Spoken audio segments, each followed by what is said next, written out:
Thank you very much, Mr. Deepak, for speaking to PTI today. It's a pleasure having you with us. Sir, we'll be talking about the current sugar production in the country and as to what is the assessment according to you for this season. So my first question in that regard is, could you provide an assessment of the anticipated sugar production shortfall for the current season, and what are the primary factors contributing to this projected shortfall?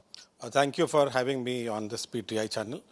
Let me give you a complete gist of the production. Till yesterday, that is 20th of March, the country has produced almost 240 lakh tons, with almost 160 mills are still operational. Primarily, initially our production estimate was much higher, but because of the lower yield in Maharashtra and also some red rot infestation in UP, we are seeing a reduction. Our latest estimate, which we released on 12th of March, is that the country will produce almost 264 lakh tons of sugar. And by any account, there would be no shortage in the country of the sugar, primarily because we opened our stocks the season with almost 80 lakh tons, which is much higher than the normal safety stock of 2 months. So if you take into account the opening stock of 80 lakh tons and a production of 264 lakh tons this year, and with a consumption of 280 lakh tons, export of 10 lakh tons, and a diversion to ethanol to 35 lakh tons, we will have a sufficient stock if we close at around 54 lakh tons this season. So I don't think there is absolutely no concern about any supply constraint of sugar in the country. See, as far as the domestic consumption is concerned, in first 6 months, that is from October to March, government has released a quota of almost 137 lakh tons, and the consumption is almost around the same number. Initially, in first 3 months, the consumption, the actual dispatch was much lower than the quota release. But having next 6 months, where we will see the summer season as well as some festival season, and if you take the historical trend, maximum consumption we will have is around 141, 142 lakh tons, perhaps, and that is why I am saying by end of the season we will consume around 280 lakh tons, which we have already accounted for in the sugar balance sheet when we are saying that we will close the season with 54 lakh tons. See, at the moment the price have been corrected thanks to the export program.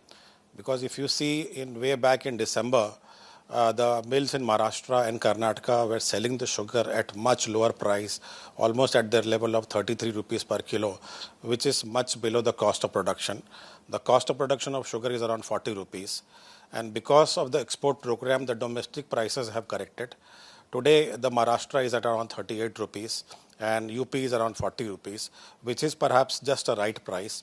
And I don't see really the price fluctuating very much in next few months. See, government has a release mechanism. So traditionally last year, April, May, June, the quota release were much higher because of the general elections. But if you go back to 23-24, the quota was attributing already to the summer season. So that has already been taken care by the government. And even considering the summer season, I don't see there is any supply constraint because we have enough sugar in the stock and the production is reasonably okay. So I don't feel there will be any problem as far as that summer demand is concerned. Okay. The next season, 25-26, we can only give you a preliminary indication because my planting is happening in Maharashtra and Karnataka. The planting of Adsali and pre-seasonal crop has already happened. We had very good rains in monsoon last year. The reservoirs are full in Maharashtra and Karnataka, and that is really attributed to more planting. So we have reports that the planting in both Karnataka and Maharashtra is phenomenally high. And the effect of more planting is that we will have much better production next year. So having said that, since we are closing the season with 54 lakh tons, and next year projection looks to be very good. So I don't think there is any problem. I think we will have a much better production. And traditionally in October and November, my consumption of sugar is around 45 lakh tons. And historically, I produce almost 47 lakh tons of sugar in October and November. So I don't think there is any problem. We have a very good supply situation as far as sugar is concerned in the country. So the government has allowed 10 lakh tons of export on 20th of January. After the announcement, we have already physically traded almost 2 lakh tons. And as per my information, another 4 lakh tons has been contracted. So in total, we have finalized almost 6 lakh tons of exports. Going forward, since the window is until September, I think the millers would be able to export the entire 10 lakh tons this season as per the government notification. Because of the export program which was announced by government on 20th of January, till then the total payment to the farmer was around 69%. And the arrears at the end of December was phenomenally high. But because of the export program and that what it actually did to the domestic rate stability, we have been able to pay to the farmer, and today as of now we have almost paid almost 85% of the cane payments have been done. So this is something which is very good. For 23-24, almost 99.9% of cane payments have been done to the farmer, which is itself a record in itself.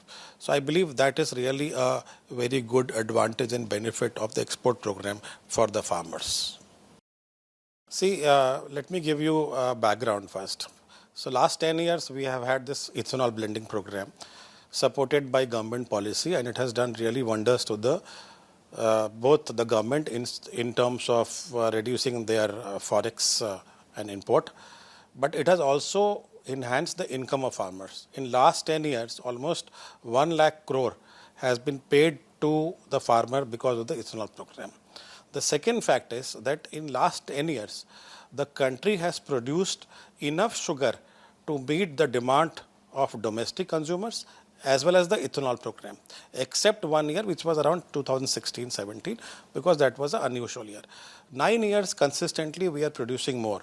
So ethanol program doesn't really affect my domestic consumption because my production is much higher.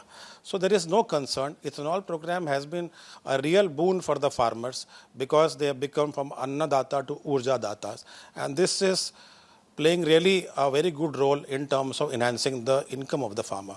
And this is also very good for the millers because it enhances the viability of the mills.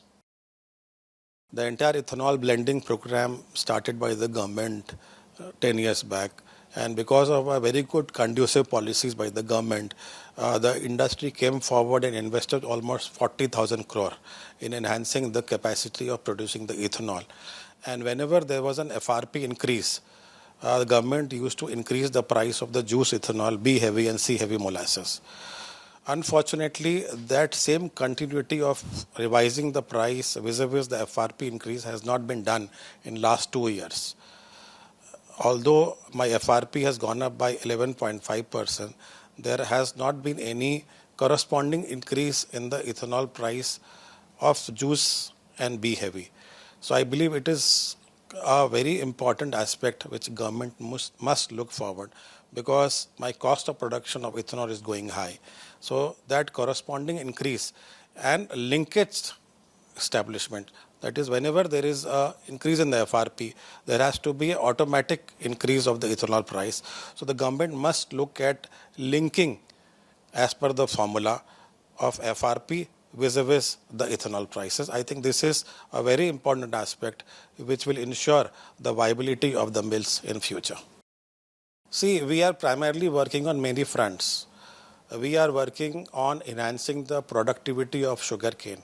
That means we should get more sugarcane in a same area of land. So lot of initiatives in terms of application of artificial intelligence, machine learning is being done on the plots. We are also working on a varietal program.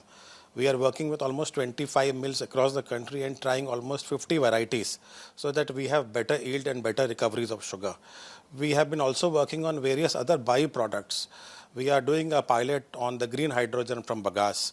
We are doing a pilot on SAF, that is sustainable aviation fuel.